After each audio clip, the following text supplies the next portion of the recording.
Hello once again. I've got something super cool to show you in today's video, and I've been really excited to make this video for a long time. Today we're going to look at what is the oldest laptop that I own. This is an Epson ActionNote 4SLC33 laptop, and it was made in 1993. This is indeed a quite early, not super early, laptops were around for quite a few years before this one came around, but nonetheless a quite primitive laptop computer. And this laptop does work totally perfect, which is just so awesome. I got this laptop as part of the massive computer haul in 2015. So I've had this laptop for 3 years, but I'm only just getting to making this video now because it was only a couple of months ago that I finally fixed an issue with this laptop that prevented me from being able to use it. So although I've had this laptop for 3 years, it's only been the last couple of months that it's finally fully working and I can actually play around with it. A huge thanks to the Facebook group Retro Machines. It's a vintage computing Facebook group. This computer has sat in my closet for 3 years, and you know, there was many times where I thought I should just throw it away. This computer had a problem with its keyboard. After a few minutes of running, the keyboard would suddenly stop working and you couldn't use it anymore. You know, there's really no way to use a computer like this without a working keyboard. And, you know, a couple of years ago, I tore it all apart and tried to look for anything, you know, obvious that was wrong, maybe cold solder joints or something like that, and I just never found anything. Had this completely apart, had the motherboard out of it, I just couldn't find anything obvious that was wrong. So this computer just sat for 3 years. You know, I tried a few times to get up the nerve to throw it away, but I never did, and I'm really glad that I never did throw it away. So a massive thanks to the Retro Machines Facebook group. I posted a picture of this thing on there and I said, okay, I need help. I've had this laptop for 3 years. The keyboard quits working a few minutes after it's turned on. And one person in particular, he knows who he is if he watches this. I don't think he watches my videos, but him and I conversed for the next, oh gosh, I think it was like a week or two that we conversed back and forth. He told me things to try out. And basically what we had found was inside this computer, the keyboard is a PS2 keyboard. It uses the PS2 protocol for communication with the motherboard. And basically inside the motherboard there's 2 ICs. One IC is the keyboard scanner. It reads the key presses of the keyboard and then sends the appropriate scan code to the second IC. The second IC is the PS2 controller. It sees the scan code and then passes the appropriate communication to the CPU to register a key press. So with this person's help, I identified those 2 ICs, and we had come to the conclusion that it was the keyboard scanner IC, the first IC I spoke about, that wasn't working. And he suggested that perhaps, you know, it's a surface mount IC, perhaps it was, it had a cold leg on it. So I took my soldering iron, and I know how to do surface mount soldering, but I don't own the equipment for it. So what I did was I took my soldering iron and I used a rotary tool with a sanding drum on it to grind the tip of my soldering iron down to a fine point. And so I used the fine point of my soldering iron to very carefully reflow every leg on this surface mount chip, quad flat pack chip. Got like, you know, 20 or 30 legs on it and a really tiny chip too, so I had to be quite careful. Reflowed all the legs on it, and it didn't really help anything. We conversed and I tried different things, and in the end it didn't really work. And I thought, well, you know, maybe the IC itself has just failed. But then, near the end, I did something and made a discovery. I found that while the computer was running, if I pushed down and put force on a particular area of the motherboard, the keyboard would come in and out. It would start working again. It would come in and out as I exerted force on the motherboard. So that's when I knew that it was in fact a cold solder joint somewhere. I just didn't know where. So what I did was, in the end, and the area where I could put pressure on the motherboard to make the keyboard come in and out was where the keyboard scanner IC was. I took the motherboard out and I basically reflowed every component on that motherboard. And of course, despite this being an older computer, because it's a laptop, the motherboard is mostly surface mount componentry. I just took my soldering iron and I reflowed everything in that area of the motherboard. All the passive components, the ICs, I just did everything. Really tiny surface mount diodes and resistors and capacitors. I just really carefully reflowed everything, and that was the ticket. Ever since I did that, this thing has been working perfectly. The keyboard has no problems anymore. And let me tell you, that was a very joyous day for me to finally get this thing fixed. I really thought in the end I'd be just throwing this away, and it made me really sad because the computer otherwise worked fine. And you know, my oldest laptop, I don't have any other laptop that's nearly as old as this one. So it was just a really momentous to me to finally get this thing working. So today in this video, we're going to be going over a full interview and demonstration and show you what you got in a laptop from 1993. So let's open it up here. You get two latches on the side here, so I don't think I can do this with one hand. Never mind, apparently I can. So we'll open it up here, and there you go. There's a laptop from 1993. Here's your keyboard, standard keyboard. It's a fairly nice keyboard. In particular, you have to press down a little harder than normal to get the key to press. So the force required to press a key is a little bit higher than most other keyboards. But on the whole, it's a nice feeling keyboard.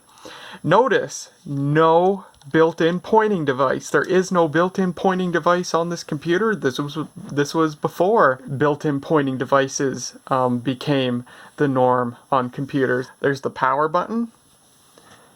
Controls for the display, you get brightness and contrast controls, and notice they are analog slider controls, totally variable slider controls for the brightness and contrast. Very cool. There's a standby switch. You flip the switch to the right and the computer goes into standby mode. It is all hardware driven. There's nothing in the software. You don't need a TSR or anything like that to make it go into standby mode. It just immediately does so when you flip that switch, and it wakes back up when you flip the switch back to the left. Under the left hinge there is a tiny button there that does the same thing when the laptop's closed. So when you close the laptop, it goes into standby mode, which I think that was quite a novel thing in this era. I don't think many laptops automatically went to sleep when you close them. So this thing, I think, is kind of was kind of novel, forward thinking in doing that. I'll be talking more about the standby mode and power saving features of this laptop later, because it's kind of weird how it all works. There's your indicator lights. Now, if I remember right, you have lights for power, low battery warning, battery charge indicator. This light lights up when you're in standby mode, hard drive activity, and then your number, caps, and scroll lock.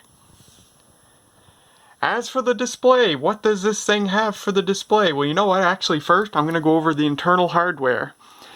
This laptop is powered by a Cyrix CX486 SLC microprocessor running at 33 MHz.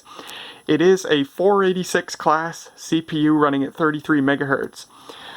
The 486 SLC from Cyrix, and I believe Intel made a version 2 later on, but it was Cyrix that came up with it, was a special version of the 486 that had power saving capabilities. But the 486 SLC is kind of weird because it's a very crippled CPU. The 486 SLC is more or less just a glorified 386. The 486 SLC runs on a 386 bus. The only difference is it does implement the full 8486 instruction set. But externally, it is more or less a 386. So that's kind of interesting, and it does cripple the computer quite a bit. It cripples the performance because whereas a normal 486 runs on a 32-bit data bus, the 486 SLC only runs on a 16-bit data bus, just like a 386. So performance is very crippled in that manner. Another result of that is that while a 486 can address theoretically up to 4 gigabytes of RAM, the 486 SLC, like the 386, can only address up to 16 megs of RAM. So you can't have more RAM than that on a 486 SLC based computer. The 486 SLC also does not have an onboard math coprocessor.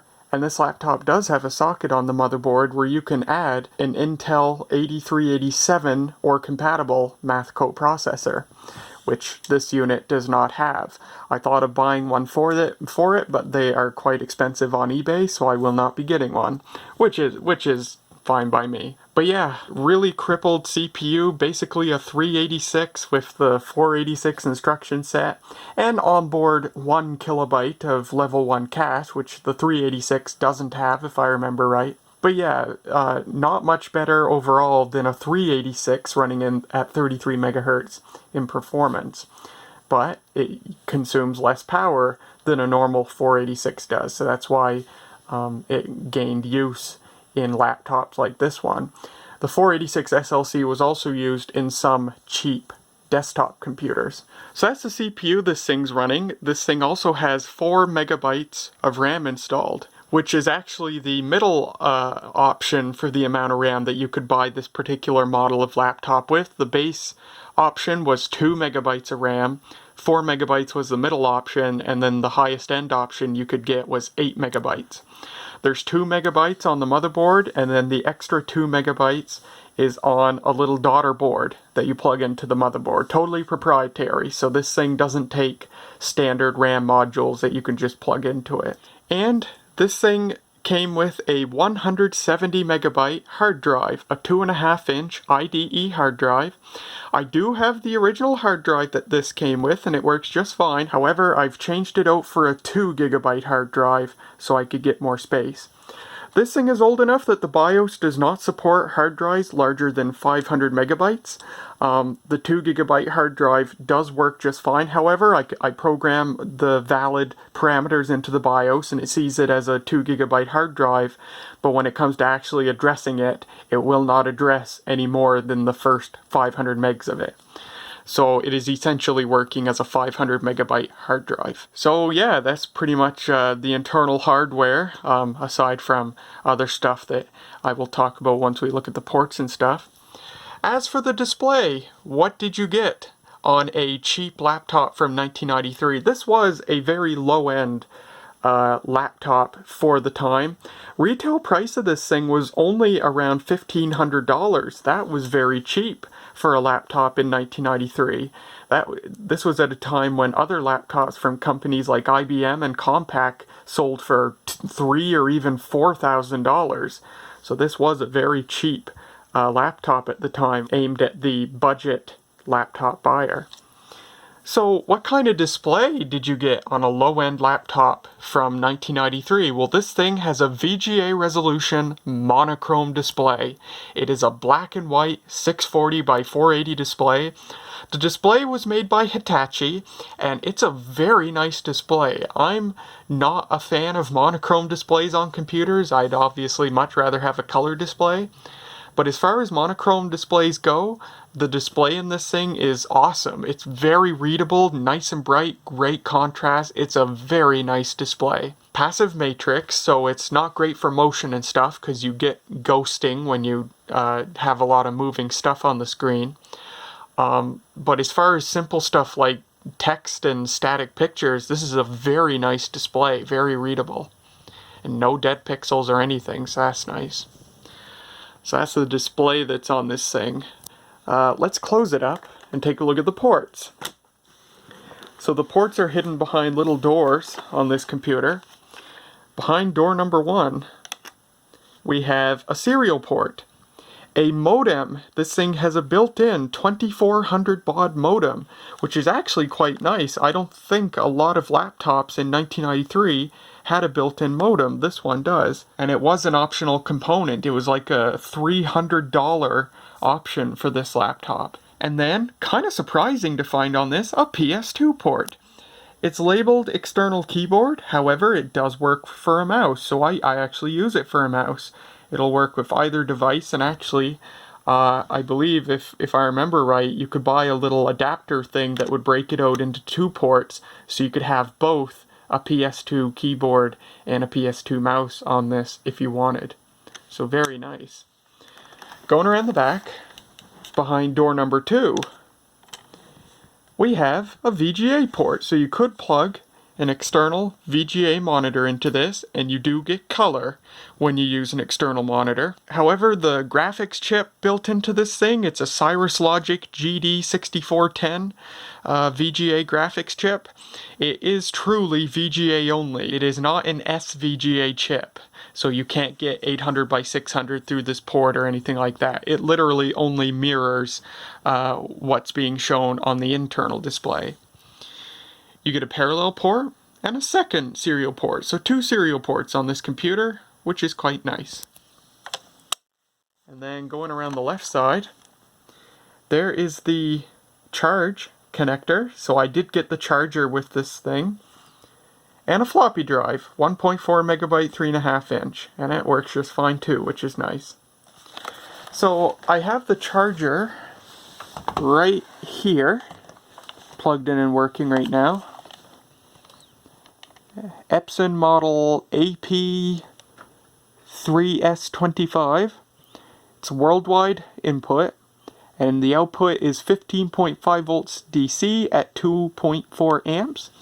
And it's nice, they actually give you a little diagram of the pinout of the plug, so you can see there's only 2 of those 4 pins used, ground and 15.5 volts.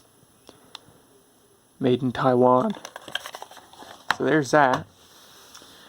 On the bottom of the laptop, we have some labels on here. There's the original option list or configuration list. 4 megabytes of RAM, 170 meg hard drive, and the modem. 1.8 amp current draw rated.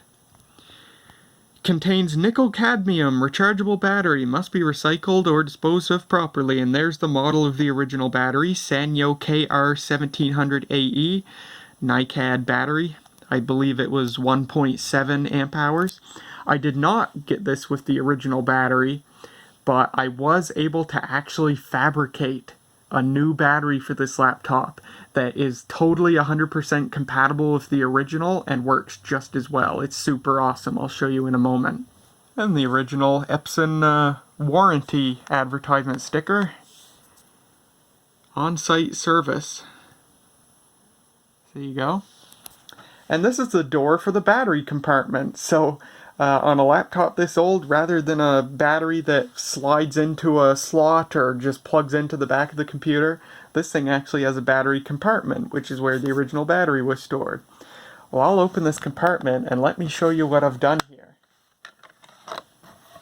There you go. Look at that. That is the new battery that I've fabricated for this. The original battery was an 8-cell, 1.7 amp hour NiCad battery. Well, this is an 8-cell, 2.5 amp hour nickel metal hydride battery. And it works awesome. I've done a runtime test with this. I've done 2 cycles with this so far, measuring how long it lasted, and this battery with these used, mismatched nickel metal hydride AA cells powers this laptop for about 1 hour and 30 minutes. It's so awesome. And yeah, it works with the charger or anything. I don't have to take these cells out to charge them externally. I literally just plug the laptop in and it works. It's 100% compatible charging these cells. It's so cool. So my oldest laptop is also still portable. That is just so awesome.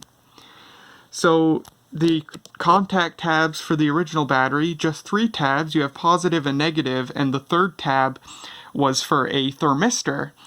The original battery had a thermistor attached to it that would be used to cut off the charging if the battery pack was too hot. For example, if the battery was charged up all the way, and you unplugged the laptop and then plugged it back in with the battery already charged, it would start trying to charge again and be pumping current into already charged batteries, and the batteries would get hot as a result of that. So if that happened, the thermistor would pick up the heat, and it would cut off the charging so that you didn't damage the battery. Well, I obviously don't have a thermistor for this, and it will not charge the pack if the thermistor is missing. So what I've done is, I took a 27 kilo ohm resistor, and I soldered it between the thermistor and positive terminals to fake the thermistor. So it thinks there's a thermistor there, and the fake thermistor is reading, you know, a not overheating battery pack, and it works just fine. And someday I might get a real thermistor and solder it in there and attach it to the battery pack just for safety purposes. But yeah, 8 AA nickel metal hydride batteries, and it works awesome. And if you wanted to, you could put primary batteries in this, alkaline or maybe even heavy duty batteries, if you were in a pinch, and they would power this as well. So yeah, hour and 30 minutes off of these cells, which I've had for at least a couple of years now. They have quite a few charges on them, so they're not new cells. I imagine with new cells, if I got like really high quality cells like Sanyo Eneloops, for example, I wouldn't doubt that they could power this thing for 2.5, maybe even 3 hours. And I do want, these are all of my, well, almost all of my nickel metal hydride AA's. I only have 2 others besides these. So I do want to buy 8 new nickel metal hydride AA's for this thing someday. Maybe I'll buy Sanyo Eneloops and stick them in here, and then this thing will have a good battery for hopefully many years. But yeah, I am really glad I did this. And the AA battery holder was 99 cents on eBay. Took a couple of months to come from China. So yeah, I have a working battery in this thing. And we will demonstrate this running off the battery. If all goes as it should, I will not be using the AC adapter in this video. We're going to do all the demonstration with this thing running on the battery. So that is pretty much all the show of this thing before we power it on. So what I'm going to do is, I need 2 hands anyway, but I have a mouse here. This is my Mitsumi PS2 optical mouse. And I'm going to plug this mouse into the PS2 port, so we have a mouse. And we are going to power this thing on, run a bunch of programs, and just have some fun. Alright, I've got my mouse plugged in, and before we start, I forgot to mention the construction of this thing is really interesting. It's made of plastic, obviously, but it has this finish on it that I can't tell if it's rubber or if it's just like a matte plastic finish. I don't know if you'll be able to see the texture of it here. Yeah, I think you can see it. It's got this matte texture on it that's really satisfying, and it feels sort of rubber-like.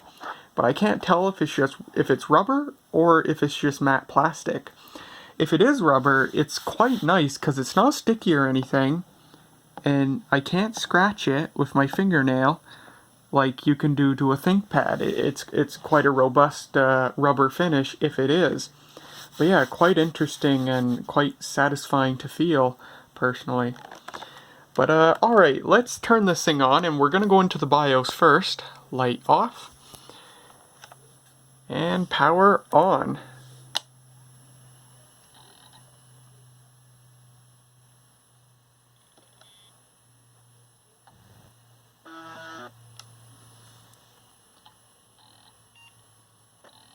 Oh crap, it's booting. Okay.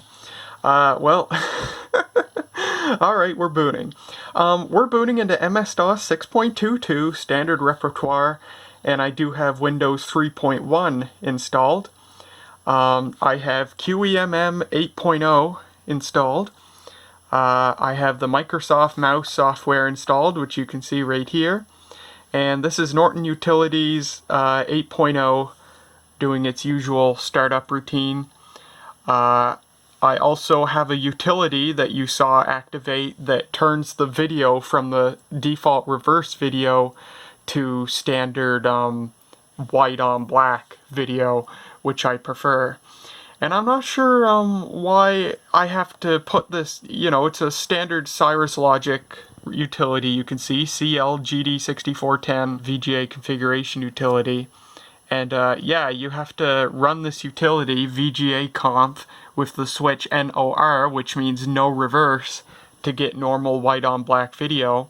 And you have to run it every time. When you turn the computer off and turn it back on, it's right back to reverse video. So that's kind of weird, but it's how it works, I guess. I'm going to try turning my exposure down here. But yeah, as you can see, this display is just fantastic as far as a monochrome passive matrix display goes. It's so darn readable. Such a nice display. It really is. So we finish booting to DOS. I do want to go to the BIOS though. So, oops, quarter deck quick boot. Let me hit that again. There we go. There we go. Alright, so now we're in the BIOS setup program. It is an AMI BIOS. Copyright 1990. And if we take a look here, there's the time and date. It does appear to be Y2K compliant. There's the parameters I had to put in for the hard drive. Sees it as a 2 GB hard drive, but only the first 500 megs is addressable. It's a floppy drive. It's got a neat little calendar here. Yeah, it's good for up to $20.99, which is pretty great. Will this thing still be running in 2099? We'll just have to see, I guess. There you go, PS2 mouse support. Memory test tick sound, so you might or might not have heard it, but this thing does have an onboard beeper, and because it's an AMI BIOS, it does make that buzzing sound when it tests the memory at post. On a computer like my Socket 3 machine with 64 megs of RAM that has an AMI BIOS, I turn the memory test tick sound off because it's just so unpleasant to listen to, this loud buzzing noise that goes on forever because there's 64 megs of RAM. But on a machine like this with only 4 megs of RAM and a quiet piezo beeper, it's not unpleasant at all, so I leave it enabled. But yeah, there's that, and then the power management options. So this thing has BIOS controlled power management, and it's pretty simple. You have a display timeout, a hard drive timeout, and a system timeout, in which case it goes into standby mode if you don't touch anything. The power management on this thing is weird though. I said I'd talk about this earlier. Here's the thing. Well, let me put it into standby right now. I'll put it in standby mode. And it is now, actually it's not in standby, so this is the first quirk. It's actually not in standby mode right now because the standby light is not lit and the hard drive activity light is lit for some reason. But yeah, sometimes it depends on the software you're running. When you go into standby mode, it turns the display off, but it's not actually in standby mode. And I flip the switch again, and actually, it crashed. So this is something that rarely happens. I guess the BIOS is one of the few things it happens with. But yeah, very rarely certain software, when you put it in standby mode, it totally crashes the computer. So that's the end of that.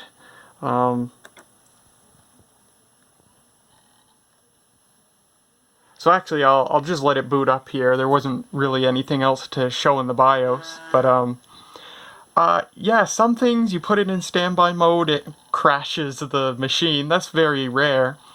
But other things, which is pretty common, when you put it in standby mode, it blanks the screen, but it doesn't actually go into standby mode. The light doesn't turn on and everything stays running. But then other times, when it does go into standby mode as it's supposed to, the hard drive stays running, and the hard drive continues running until the hard drive timer expires. So it's not really very much of a useful standby mode because you turn it on and the hard drive keeps running. So it's not safe to move the computer around, and it's also still using a significant amount of power. Once the hard drive timer does expire and the hard drive spools down, then the computer is fully in standby mode. It only draws a little small amount of current compared to normal. But yeah, I think it's kind of dumb, and I don't think this is something that's not working right. I think it's working as intended. Standby mode just keeps the hard drive running until its own timer runs out, and that's just so weird to me. I don't think that's very useful, but it's the way it is, I guess. So here we are running. Let's start by booting into Windows. And the hard drive actually just spooled down now. I have the timer set for the shortest amount of time, 1 minute, so that if I do put it into standby, it only runs for 1 minute before it spools down. But I can put it into standby now. So it does a little chirp and the standby light's on. So now this is in the minimum power saving mode. I've actually measured the current with a multimeter from the battery pack. In normal running mode, power draw is, around 1 to 1.5 amps. It depends mostly on if the hard drive is seeking and what the brightness of the display is set to. When it's running but with the hard drive spooled down, current draw is like 700 milliamps. But in standby mode with the display off and the hard drive out, current draw is like 400 milliamps, which is quite significant. And actually this thing will only stay in standby mode for a few hours before the battery pack dies. That's something I learned. So again, older laptop, primitive technology. This is the best they could do at the time, and it's better than nothing, I guess. We'll boot into Windows now. Hard drive spools back up. And we're booting into Windows 3.1.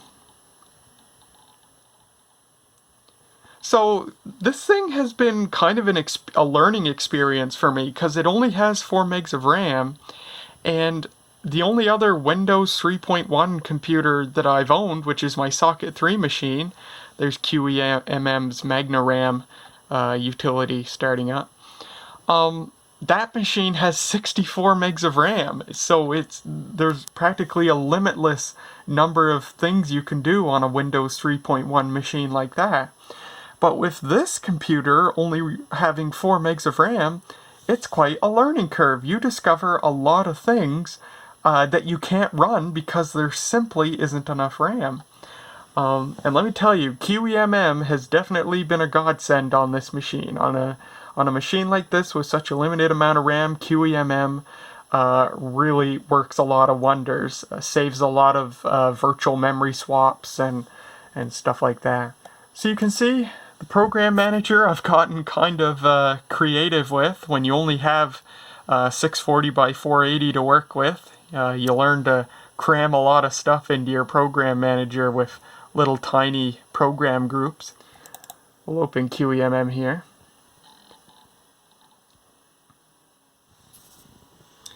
And I'm going to crank the contrast up a little bit here. But one of the downsides of a monochrome display is, like, I think these are bar graphs with 2 different colors, but I can't discern them because they're too close together, unfortunately. So, oh, this is physical RAM, and this is the total RAM, including the page file. So, anyway, yeah.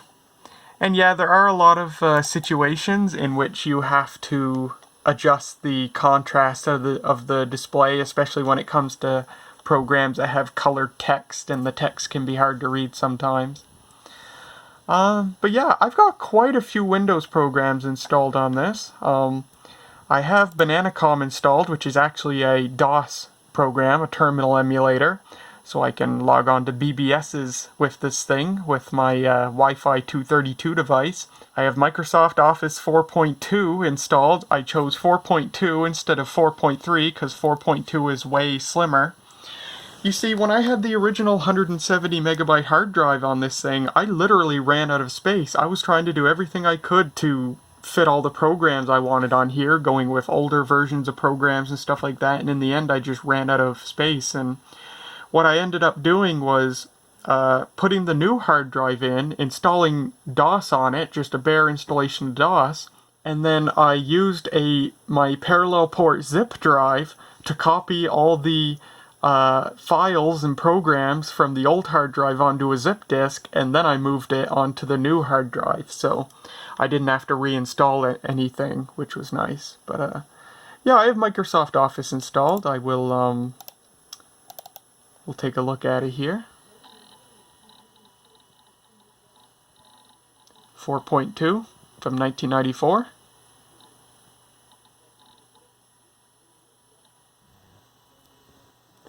Oh, this is the help thing.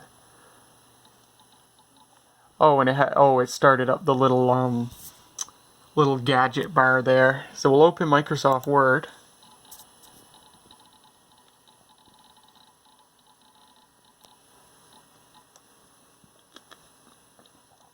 Another part of the learning curve has been accepting the fact that this thing is way slower of a computer than my Socket 3 machine that I run Windows 3.1 on. This thing is so much slower because it's only 33 megahertz, it's a 386 bus, only 4 megs of RAM, so you're using a lot of virtual memory.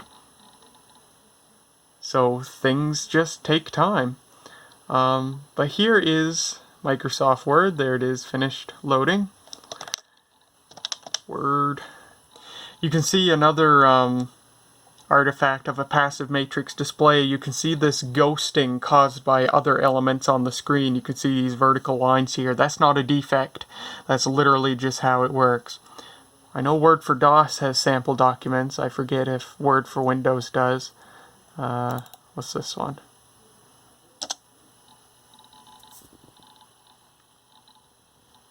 Oh, something I forgot to mention regarding pointing devices. You could get a optional trackball for this thing. I think it just plugged into the serial port.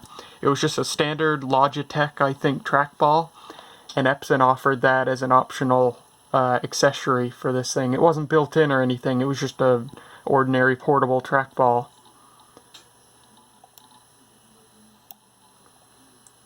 Yeah, here you go, and so here you can see the ghosting of a passive matrix display. Not any good for gaming, that's for sure. How to make 4 megabytes seem like more RAM. You just have to believe it's more RAM. Oh, I can't find my mouse pointer sometimes. That's another problem, is you lose the mouse pointer sometimes. And you can't add pointer trails because although I have the Microsoft mouse software installed on this, it does not support the particular graphics chip in this laptop, and so pointing trails is not available, which sucks, but oh well. Well, there's Microsoft Word anyhow.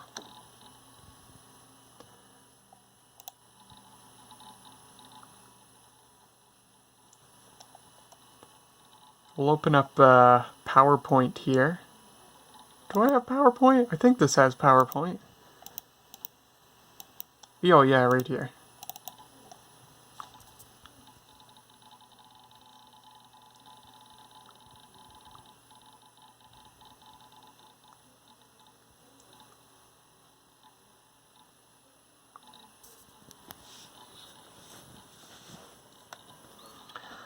All the software I have on this came from abandonware websites like winworldpc.com. Very nice website. Ooh, animated quick preview. Tell me more. Oh, and if it wasn't obvious already, there's obviously no onboard sound on this computer. This was at a time when laptops were all business. Sound capabilities were not seen as a required feature of laptops. Laptops were all business, no play.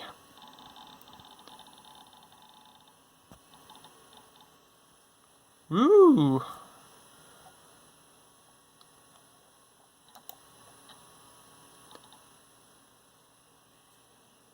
Cool.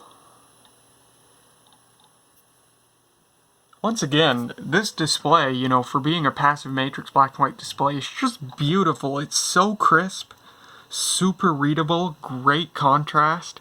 It's a very nice display. I'm very impressed with it.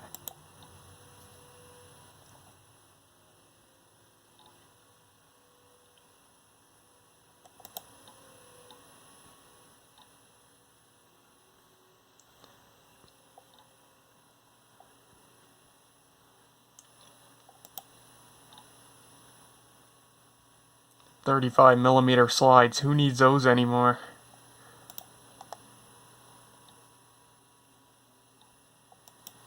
If you used a slide projector for a presentation at work now, you'd probably be fired.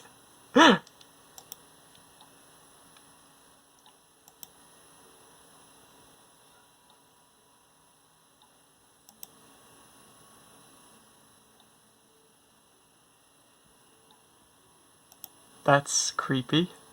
Just a little bit. Whoa! That lagged a little bit. Well, anyway. We get the idea.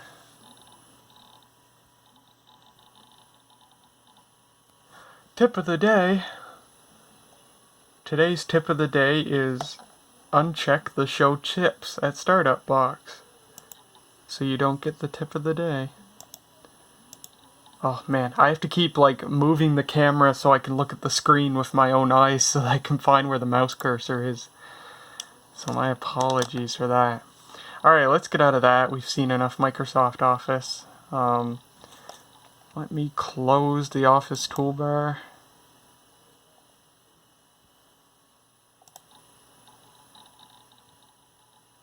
Alright. I have Winzip installed, Winzip 6.3, the last version for Windows 3.1. And here's what I think is a really good tip for moving. If you have a computer like this, where the only way to transfer data from the outside world, at least the only convenient way, is through the floppy drive, and that's certainly the case for me, Winzip is an incredibly useful tool because older versions of Winzip had a feature where you could create what are called spanned archives. Those are zip archives that are spanned across several floppy disks. Of course, you guys know about spanned RAR and zip archives where, you know, it's a multi-part archive.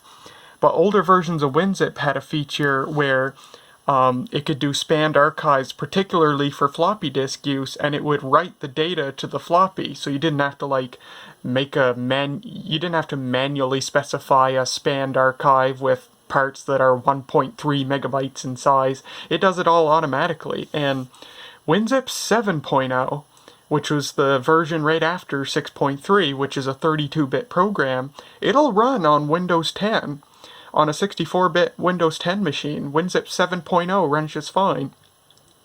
So I found that you can use Winzip 7.0 on a modern computer to create spanned floppy disk archives to transfer larger amounts of data to a computer like this running an earlier version of Winzip. And it works great, very useful on a computer like this. So that's a little bro tip for you. I have Apple Quicktime installed. Quicktime 2 point something, I forget what. I've lost my mouse. There it is. I did some experimenting on this a while back to see if I could get videos to play on this. What was that? Oh, my battery's low. So when the battery gets low, this orange battery light starts blinking and it beeps. Now it only beeped once that time because it doesn't have any hysteresis. It just, once the voltage gets below a certain point, it starts beeping, and if it happens to come back up, then it stops beeping. So, but yeah, I have QuickTime installed because I wanted to see if I could get video to play on this. Now, I'm gonna have to spoil something that I was gonna show in a future video.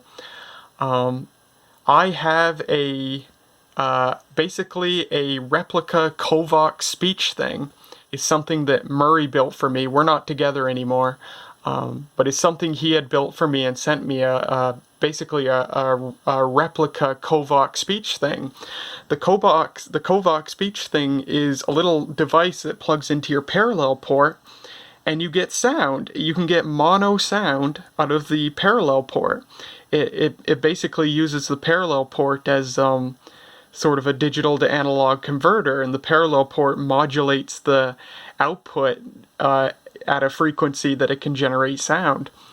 The Kovac speech thing was a popular item back in the like early 90s, I think, maybe the late 80s, I don't remember, for people with computers that either didn't have the expansion capability to add a real sound card, or if you were on a budget and you couldn't afford a real sound card because the Kovac speech thing was a cheaper option. But I have a Kovac speech thing replica. They're quite easy to build. It's just a few resistors, basically. And I actually did some testing on this to see if I could get real-time video with sound to play on this computer without lagging or anything.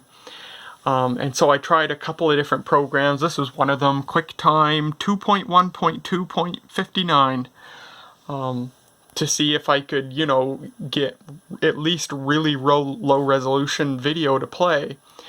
And I basically did. I got like 80 by 60 pixel video to play at like 10 frames a second or something like that with sound. So, it was useless because it's such low resolution and such low quality, and it's only a 16 shade of gray display, but it did work. The problem with using a Kovac speech thing is that, unlike a normal sound card, the Kovac speech thing requires CPU resources to generate the sound. So you actually steal a bit of CPU power on a machine like this. You're using probably half the CPU power just to generate the sound, so that certainly doesn't help things. But I can open the sample video here and just show you how that looks.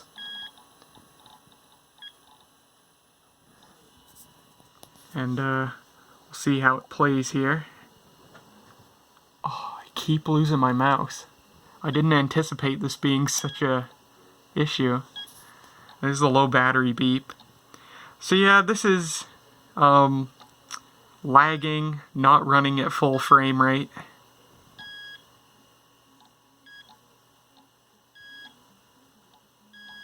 There it is anyhow.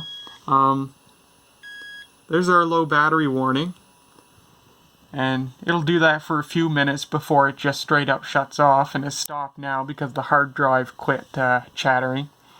But I'll plug it in so that we don't spontaneously lose power during the filming of this video. There.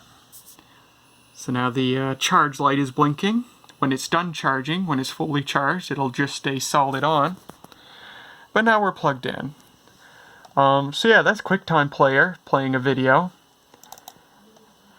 The other utility I tried was I installed a Microsoft Video for Windows, which is basically an extension for Media Player that gives it the ability to play a couple of different formats of video. One is Microsoft, I think it's called Microsoft Video 1 or something like that. And then one or two other formats. And why didn't this close? There we go. And it turns out that you can render a video compatible with Microsoft Video for Windows in Sony Vegas, which is the video editor that I use for my YouTube videos. You just choose the AVI option, and then Microsoft Video for Windows is one of the, or I think it's called Microsoft Video 1, is one of the options. So you just go into Media Player. Microsoft Video for Windows is a separate software package that you install. And when you click Open, you have the option Video for Windows.avi, and because I have QuickTime installed, Media Player actually gained the ability to open QuickTime movies. So that's pretty cool. So the other reason I installed QuickTime is because it actually has the ability to display JPEG pictures, which is totally sweet. So I have a JPEG image on this, a 640 by 480 JPEG image that I rendered in GIMP. GIMP is great for stuff like this because you can set the JPEG compression, and GIMP is very efficient at compressing JPEGs. MS Paint is terrible. Now when I say MS Paint, I'm talking about like on a modern version of Windows, like Windows 10. The video, or the picture I'm about to show you, I originally rendered in MS Paint, and the image was like 370 kilobytes for a 640 by 480 picture. Well, I tried again in GIMP, and the same picture with the same level of quality, GIMP rendered it with only 37 kilobytes in size. So GIMP is way more efficient at rendering JPEG images. So we'll open a picture I have here. It's in the root, I believe. Yeah, here we go.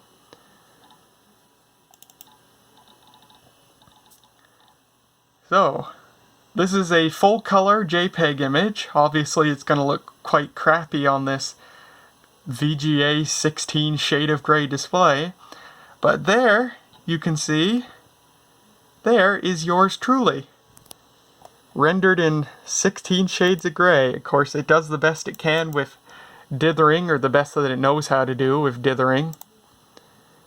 And as you can see, it was very slow rendering the image. And every time you scroll, it has to re-render a small portion of it. But yeah, there you go, a JPEG image viewed on a monochrome laptop from 1993. Pretty cool. So that's the QuickTime picture viewer. I have another utility that can do the same thing. I have Adobe Photoshop installed. Now, Adobe Photoshop on a computer like this with a monochrome display is ludicrous. There's absolutely no reason any rational person would run Photoshop on a computer like this. Well, I installed Photoshop 2.5.1 just because I could. Now, Photoshop's a very large program. It might not start on this because we've had other programs running that may be leaving resident parts of themselves in memory, so we might not have enough RAM to open it. In the event that we don't, I'll just have to restart Windows and then it'll be fine. Yeah, so Photoshop 2.5.1 uses every kilobyte of 4 megs of RAM, and what I need to do now is I'll have to restart Windows. But Photoshop actually does a better job at dithering, so I'll open the same JPEG image and it'll look a bit better. Or it's not necessarily that it's better at dithering, but Photoshop has an option for to turn the image grayscale. So it's not having to interpret the colors, it just makes everything 16 shades of gray, so there's more dithering and it looks a bit better. So we'll open Photoshop here. It'll take quite a while to open.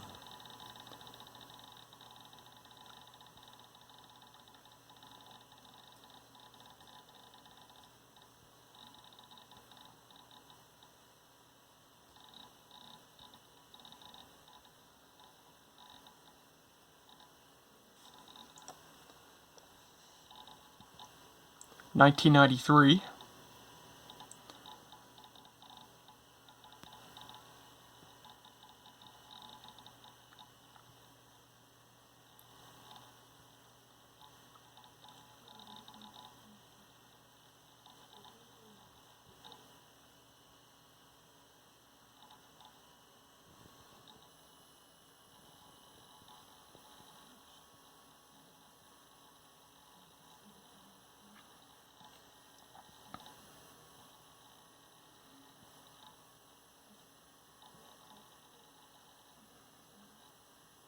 Alright. After much moaning and groaning, Photoshop is open. So we'll open our JPEG image.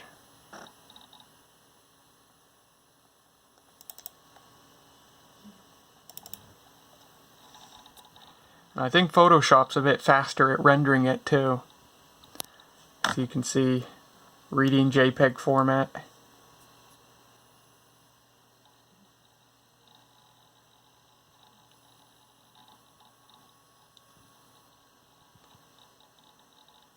And here I am once again. Now it's shrunk it by half, so I just have to window, here we go, zoom in to make it full size. And I'll maximize the window here. So here I am again, and I don't look much better than I did in QuickTime, but what I do is I go to the Mode menu, and I go Grayscale, discard color information, yes.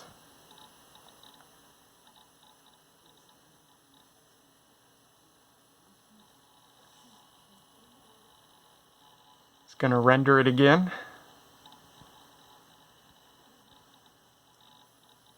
And there I am, looking much better than I did before. Very, very nice. So yeah, although it's ludicrous to do any sort of image work on this, it's possible to at least view pictures. And Photoshop does indeed work. So there you go.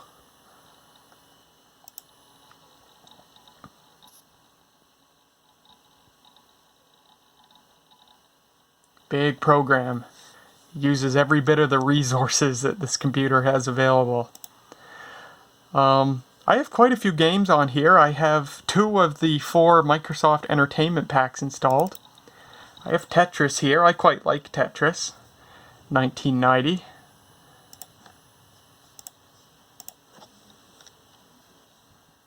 And yeah, it's Tetris. And Tetris works pretty okay on a display like this. So very nice.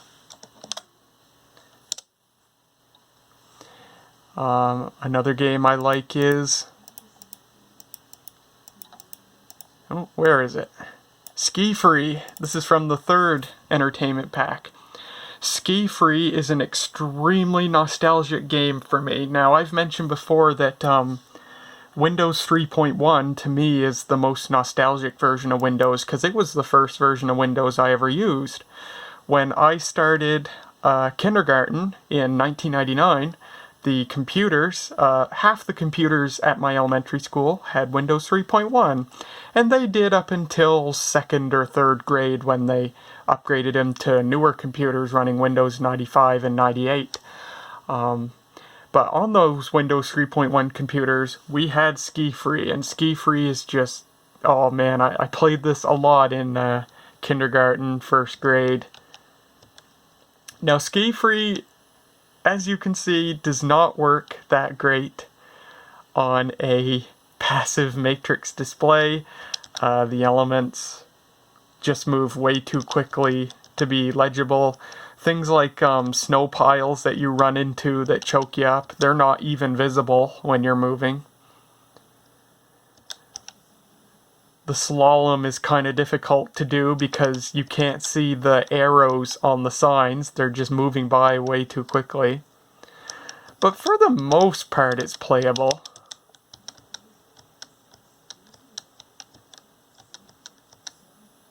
But yeah, they're Ski Free. Very nostalgic program for me. I have Adobe Acrobat Reader installed. So we'll demo that. I forget what version it is, 3.01.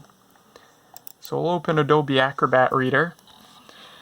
I've viewed only the sample document that comes with Acrobat Reader 3.01, and it is very slow to render on this computer.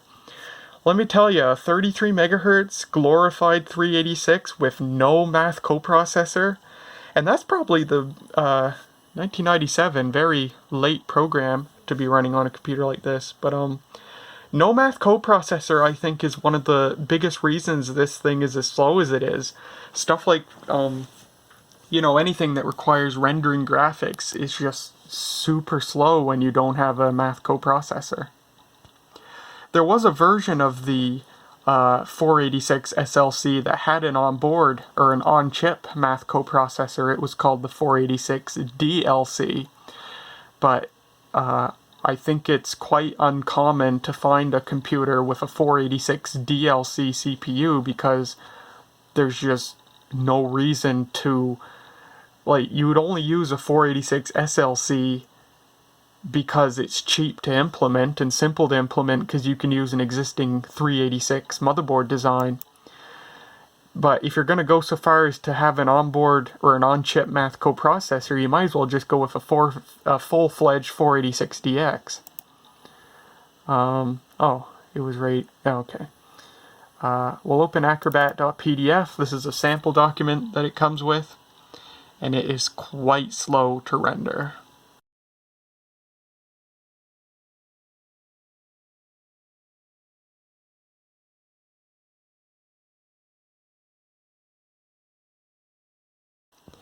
And the hard drive is just chattering right away because it's having to load a lot of the data into the page file. There's just not enough RAM to render this fully in memory. Oh my goodness, look at that text.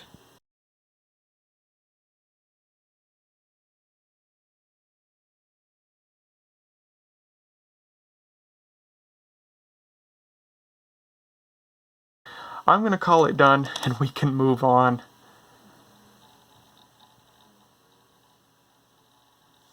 So what I'll do, we've run some pretty taxing software on this so far. I'll open QEMM, because QEMM actually tells you how many page file swaps that it avoided for you. One of the nice things about QEMM is that it's able to redirect page file requests that Windows makes. It's able to redirect them into memory. So QEMM actually works to sort of rearrange the memory and data to make it stored a bit more efficiently, to make more RAM available. So when Windows says, hey, I'm going to put this data onto the page file, QEMM says, hold on for a second, and it rearranges some stuff in memory, and it's able to fit that into memory, which saves you having to wait for the hard drive to load it into the page file. You go into the MagnaRAM memory details, and there at the bottom it says, swap file hits 10,961, swap file hits avoided 10,500 and counting. So of all the almost 11,000 times that Windows requested something to be written to the page file, QEMM was able to redirect that into memory like 95% of the time. That's very impressive. As a result, we've saved approximately 52 seconds waiting for the hard drive to write data to the page file, so that's very cool. Good work, QEMM. Oh, I have SimCity installed on this. We'll open SimCity. I spent a couple of nights playing it, but I haven't touched it since then. Oh my goodness. Alright, I gotta close Windows and start it up again, because there's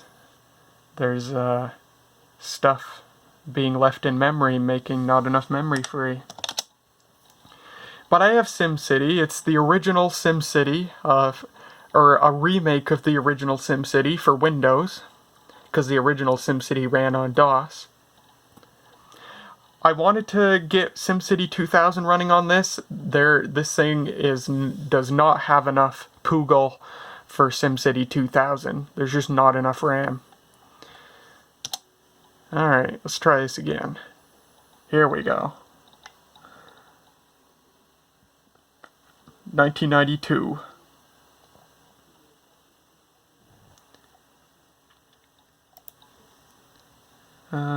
Where did I store my city?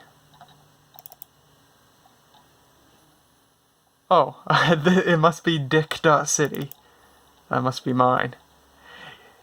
Yes, Dick City. And it's been a long time since I touched this, so I don't really remember how to play this anymore. But yeah, I built up the city quite a bit.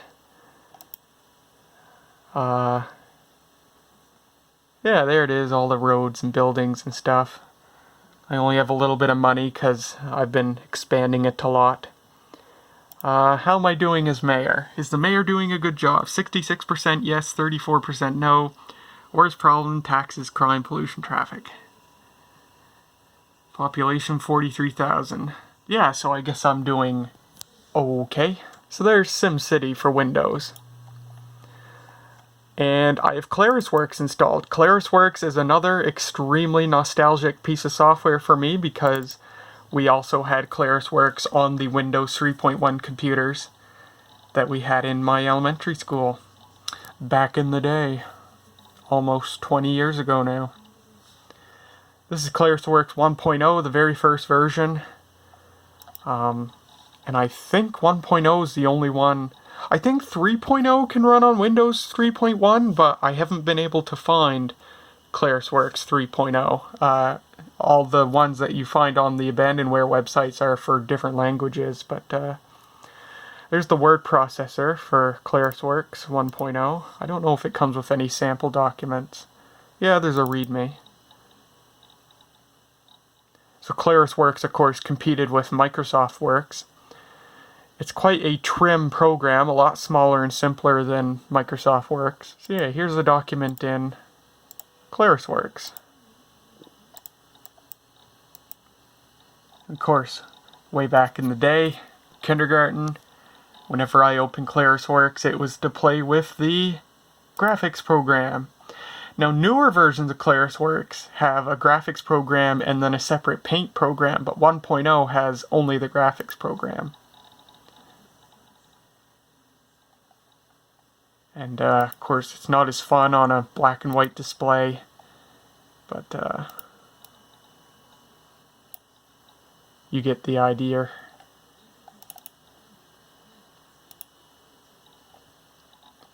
So that's ClarisWorks. So I think that's all the Windows programs I wanted to demo. Let's exit Windows and I'll demonstrate some of the DOS software rather, that I have installed. I'll start with Microsoft Word 6.0, the last version of Word for DOS, from 1993, I think. And there you go, it's Word, works just fine. I'll open one of the sample files that it comes with. I think October is a good one. So there's that. Yeah, it's got some tables and stuff. And like Word 5.5 that I demonstrated in the Epson Apex Plus video, Word 6.0 has a graphical print preview. You can look at a fairly accurate render of what the document will look like printed out. So we'll look at the print preview here, and of course this being a 33 megahertz machine, renders it far faster than the Epson did, 8088. So there it is, we'll zoom out here. And there's that, and we can scroll down here.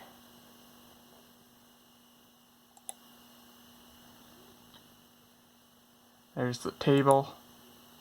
So this actually isn't a very good one. This one doesn't have any graphics or anything, so let me exit that and open up another file. I think news might be a good one. So let's take a look at this one. So this one's a multi-column document. For some reason it beeps when I use the page down button. So this one does have an image in it, but I don't think the print preview renders the image. I think it's supposed to, but it's not doing that in this case for some reason. But there you go anyway, and we can zoom in.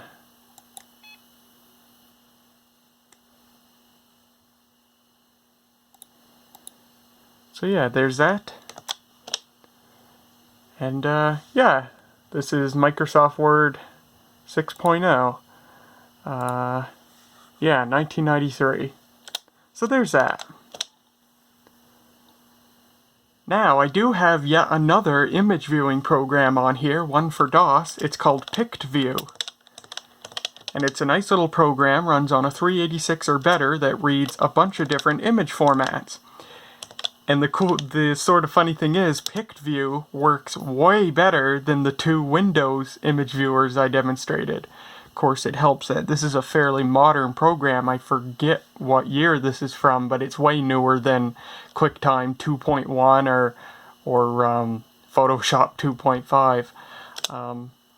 But we'll open our test image here, and what it does differently in particular is it renders the image in mode 13, VGA mode 13, which is 320 by 200 with 256 colors.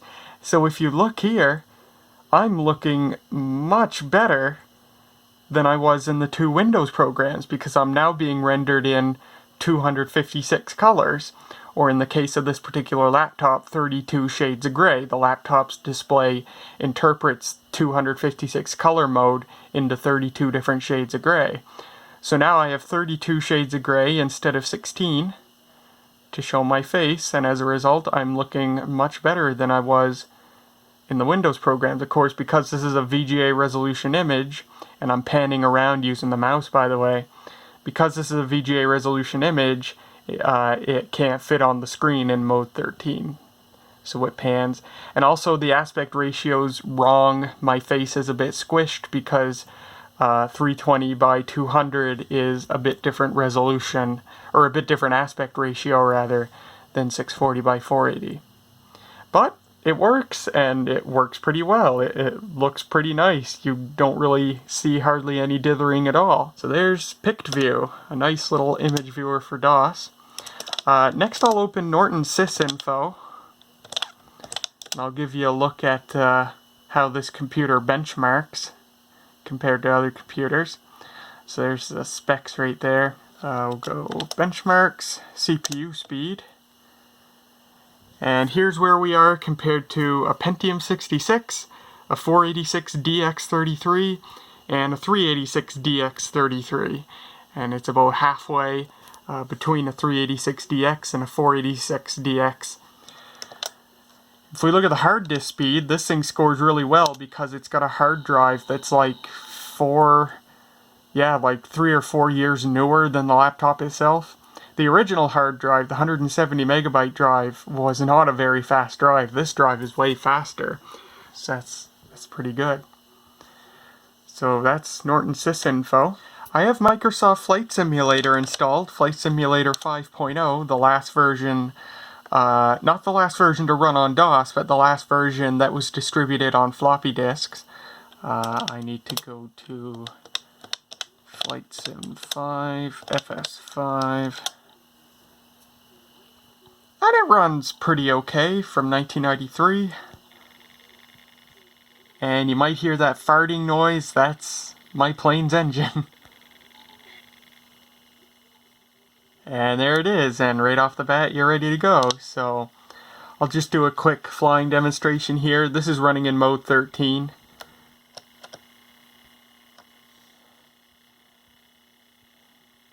So we're starting to move. I've always liked Flight Simulator. It all started when I got a copy of Flight Simulator 98 from a thrift store. And we're off. And now I'm going to crash into the ground. Goodbye, cool world. And you can see it actually makes a pretty good attempt at a crashing sound through the PC beeper. And there's my plane all bunged up. So there's Flight Simulator. We'll end it on a high note. So, I do have Commander Keen installed. I think it's just K. Yeah. I have the very first Commander Keen game.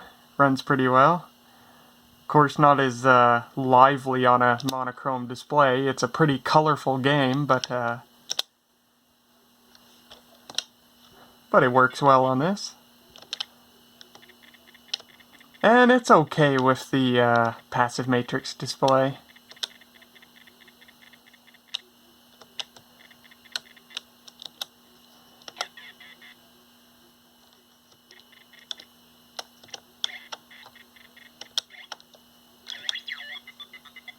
And I died. There's Commander Keen. Quit to DOS. Oh, I do have a DOS version, the DOS version of Tetris installed. One of the many Tetris programs for DOS. This one by Academy Soft, 1988. It expects you to use a numpad, which this thing doesn't have unless you turn the num block on and use the layout here, which isn't very good. So like, if you don't use the numpad, 7 and 9 are your rotate keys, 8 is the or 7 and 9 move left and right, 8 is rotate, and then 4 all the way over here drops the piece instantly, so it's kind of weird. I want play, show, normal. Right, and there it is, and yeah, it's Tetris. Again, not a very lively looking game on a monochrome display. These would be all different colors, but it works and it plays nice. So there you go. I have MATLAB installed. I will run MATLAB for you. MATLAB, if you don't know, it stands for Matrix Laboratory. It's an extremely popular, you could call it a programming language. It's not a true programming language, but MATLAB is basically a scripting language used in engineering and in some cases in science and programming to solve mathematical problems. Like MATLAB stands for Matrix Laboratory, and so you can use it to solve matrices and do just there's too many things that I can't, you know, bother explaining what MATLAB can do. You can just Google it and you'll find out what it's all about. But MATLAB is a massive part of being an electrical engineer, at least the education for it in school. A ton of what we did with MATLAB. We used it just so much. Well, this is a really early version of MATLAB. It's MATLAB version 3.5 Student Edition from 1992. This was the last version of MATLAB that can run on a computer without a math coprocessor. So it comes with some demos built in, so we'll run the demos.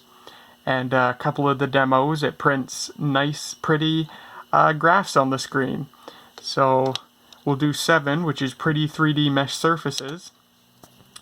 And here you can see sort of what it's doing. It's showing all the calculations here for what it's about to do to draw this pretty 3D graph.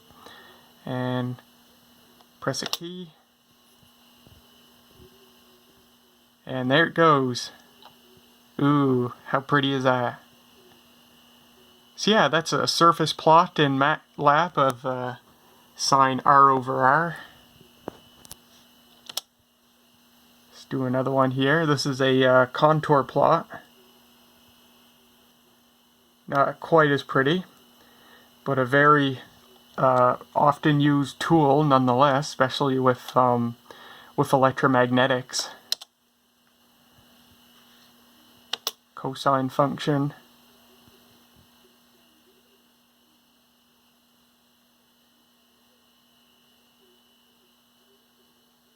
Very cool. And yeah, that's those demonstrations. 9 says interesting plots. So again, there's the code that you plug into it to make the plot. And this one I gotta crank up the contrast to show you, but you can see this intricate pattern of dots that it plotted here. Here's one you can see a bit better.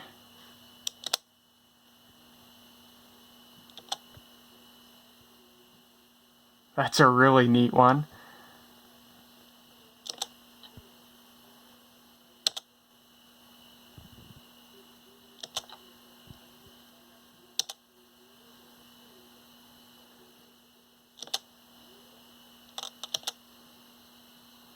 So the demo goes through and shows you how everything works. Pretty nice.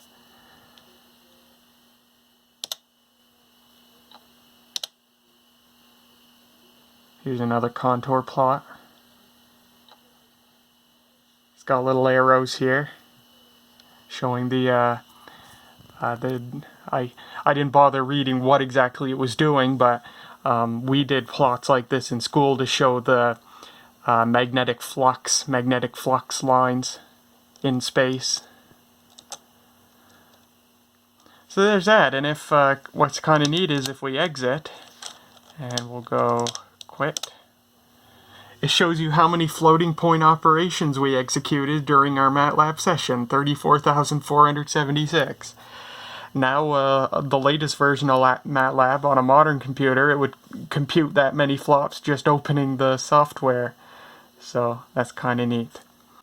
So we'll take a look at a couple of advertisements here now. First I have PC Magazine from August 1993, where they reviewed the Epson ActionNote compared to a few other laptops. And what's kind of interesting is the ActionNote was the cheapest laptop out of all the ones that they reviewed by far. And they used the 4SLC25, the 25 megahertz version. And they said, if low cost is more important than sheer performance or a color display, consider the monochrome $1,649 Epson ActionNote 4SLC25. Based on a Cyrix CX486 SLC25 chip, the ActionNote comes with an internal data fax modem and decent power management features. This lacks some of the expansion capabilities of other notebooks, but adding up to 6 megs of RAM is easy. The Hitachi screen tilts back only about 120 degrees, which may limit use with an external monitor. The ActionNote's travel weight is 7.1 pounds. The firm 84-key keyboard has 10 separate function keys and separate home and page up and page down keys. Raw performance is not the ActionNote's strength. On our benchmark test, the ActionNote performed consistently in the lower half of this roundup, save for an above-average disk score and an average video score. Even among its CPU peers, the ActionNote performed slightly below average. On the battery rundown test, the did just 1 hour 45 minutes and 2 hours 2 minutes on the Z-Digit rundown test. The portable's power management functions let you enable separate timeout counters for the display, hard disk, and system. The ActionNote carries a 1-year warranty. And in the little summary panel here, $1,649. Their unit came with a 131 megabyte Arial A120 IDE hard drive. Theirs came with the trackball, the 249600 data fax modem, DOS 5.0, and Windows 3.1. The 6 megabyte RAM upgrade to get it up to 8 megs of RAM total was $400. An extra battery would run you $79. The data fax modem was a $219 option, and you could get an external keyboard for $69 or a 12-volt adapter for $129. I assume that would let you charge it in your car. And they said, in short, while lacking PC MCIA slots and powered by a less than awe-inspiring Cyrix CX486 SLC25 processor, the Epson ActionNote 4 SLC25 nevertheless provides a well-engineered product for a good price. Battery life wasn't stunning, but the unit's keyboard and its lightness may make it a good notebook option for tight budgets. InfoWorld wrote in May 1993, Epson's 5.5-pound ActionNote 4 SLC25 uses a 25 MHz 486 SLC microprocessor and has 4 megs of RAM. It ships with an 80 megabyte or 120 megabyte hard disk drive, built-in floppy drive, and a Logitech TrackMan trackball that snaps on either side of the computer. Its VGA LCD will display simultaneously on an external monitor. The computer ships with DOS and Windows installed. Although the company does not give list pricing for its computers, Epson estimates street pricing for the ActionNote 4 SLC25 will begin at $13.99 for a notebook with an 80 meg hard drive and 4 megs of RAM. A model equipped with a 120 megabyte hard drive is expected to have a street price of around $14.99. So yeah, there is an in-depth look and demonstration of the Epson ActionNote 4 SLC33 laptop from 1993. My oldest laptop, originally doomed for the trash because of that keyboard problem it had, but thanks to a very helpful person, and also partial thanks to my own willingness to keep trying different things, this thing works perfectly now. And this laptop is such a joy to use. It's such a neat little computer, and it works so well now that it's all fixed and with its own battery and stuff. This is definitely a computer that I'll never get rid of. This thing is with me for life. And yeah, I've just been enjoying it so much, and I'm gonna keep enjoying it for sure. So there you go. Thank you so much for watching. This video took a long time. I started filming this before Christmas, and I originally had it all finished, but then my phone decided to corrupt all the video, starting with the DOS program demonstration. So everything up to the Windows program demos I filmed before Christmas, and now the DOS program demos up to now. I'm filming this on January 9th. I was just so ticked off at my phone after it did that I just had no ambition to finish this video for a long time, but finally got it done. So hopefully it was worth it. Hope you guys enjoyed this video, and I'll see you in the next one.